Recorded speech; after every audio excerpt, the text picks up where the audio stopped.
Cher TDAH, tout savoir pour que mon cerveau soit mon allié. De Jessica McCabe, lu par Alice Allwright. On n'écrit pas pour dire quelque chose, on écrit parce qu'on a quelque chose à dire. F. Scott Fitzgerald. Bonjour les cerveaux. Vous avez trouvé mon livre. Un livre. Comment en sommes-nous arrivés là?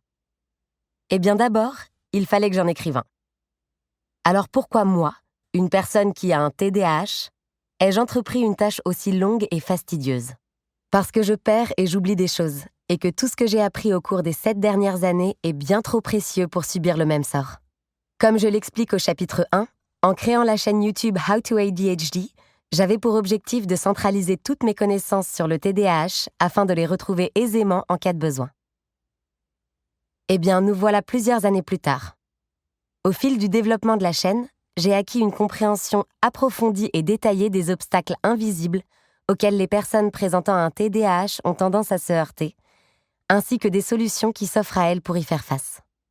Les vidéos presque hebdomadaires dans lesquelles je partage ce que j'ai découvert, à chaque étape de mon parcours, m'ont aidé, tout comme des millions d'autres personnes, à apprendre à travailler en coopération avec notre cerveau et non pas en opposition avec lui.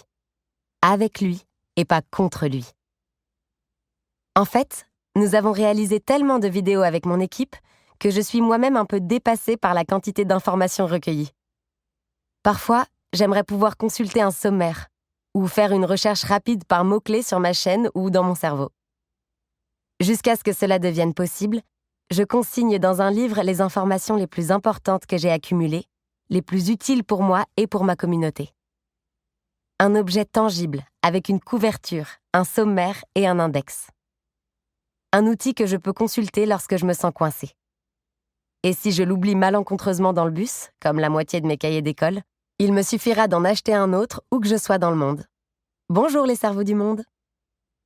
Mais surtout, je voulais écrire un livre qui permettrait à chacun de faire la même expérience que s'il avait assisté à ma conférence TEDx, regardé mes vidéos en boucle, passé du temps dans la section commentaires ou pris un café avec moi.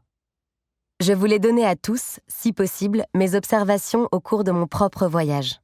Une compréhension approfondie du fonctionnement de notre cerveau, un sentiment de solidarité et une boîte à outils remplie de stratégies adaptées aux défis spécifiques auxquels nous sommes confrontés pour atteindre les objectifs que nous nous sommes fixés.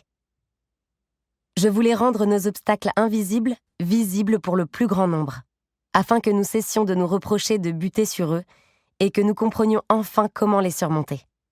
Et je souhaitais faire tout ceci dans un seul et même livre. C'était un projet ambitieux, et je n'étais pas certaine de réussir à le mener à bien. Et très souvent, au fil de l'écriture, je me suis presque convaincue que c'était mission impossible. Mais j'ai utilisé le livre que j'étais en train d'écrire pour me pousser à franchir la ligne d'arrivée. En employant les outils, en lisant les anecdotes à la fin de chaque chapitre lorsque je me sentais abattue, et... Eh bien, finalement, le voici.